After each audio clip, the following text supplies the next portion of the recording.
গতকাল রাত্রের শিলাবৃষ্টি,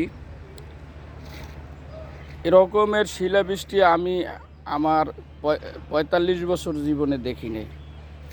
আমার একটা ছাদ বাগান, এটার নিয়ে আমি গর্ব করতাম, অনেক বন্ধু মহলেও গর্ব করতাম, কিন্তু আল্লাহ তাআলা গর্ব করা পছন্দ করেন না, সেটা আমরা হয়তো ভুলে যাই।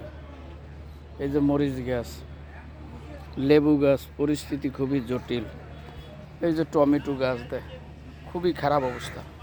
টমেটো, এই যে টমেটো গাছ, একটা গাছেরও কোনো আকার ইঙ্গিত কিচ্ছু নাই, সব মেসাকার হয়ে গেছে। এই মরিচ গাছটা ছিল, ভেঙে গেছে।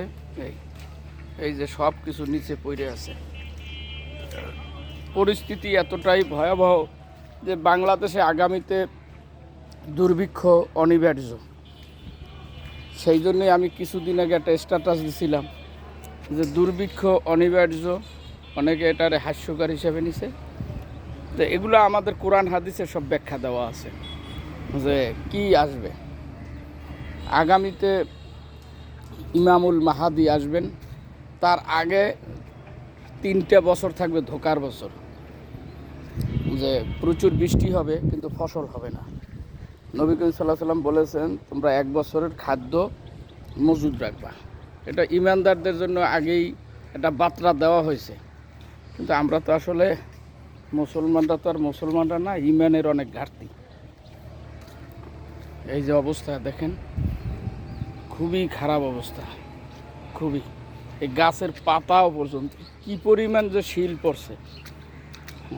এটা আমড়া গাছ ছিল, প্রচুর পরিমাণে আমড়া গাছের কোনো কিছুই নাই, আকার ইঙ্গিত সব শেষ।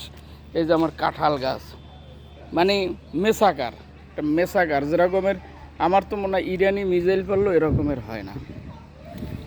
তো আল্লাহ তাআলা যখন ধরেন, এই যে মাত্র 20 মিনিট, এই এই এই ঝড়টা ছিল 20 মিনিট, আর এর ভিতরে শিলা বোধহয় 10, হ্যাঁ এরকমেরই 20 মিনিটই পড়ছে। অবস্থা এতটাই ভয়াবহ। এই যে আমার লাউ গাছ ছিল, সব শেষ। এখানে দেখানোর মতো কিছু নাই, পরিস্থিতি খুবই খারাপ হয়ে গেছে, পুরা জটিল অবস্থা হয়ে গেছে। যাই হোক, সকলেই আবার নতুন করে দাঁড়াতে হবে, আল্লাহর সাহায্য চাইতে হবে, তার সাহায্য ছাড়া সম্ভব না। এই যে ডালিম গাছ অবস্থা খুবই খারাপ, ফুল ছিল অনেকগুলো। এই যে পাতাকপি, আলু লতা পর্যন্ত শেষ।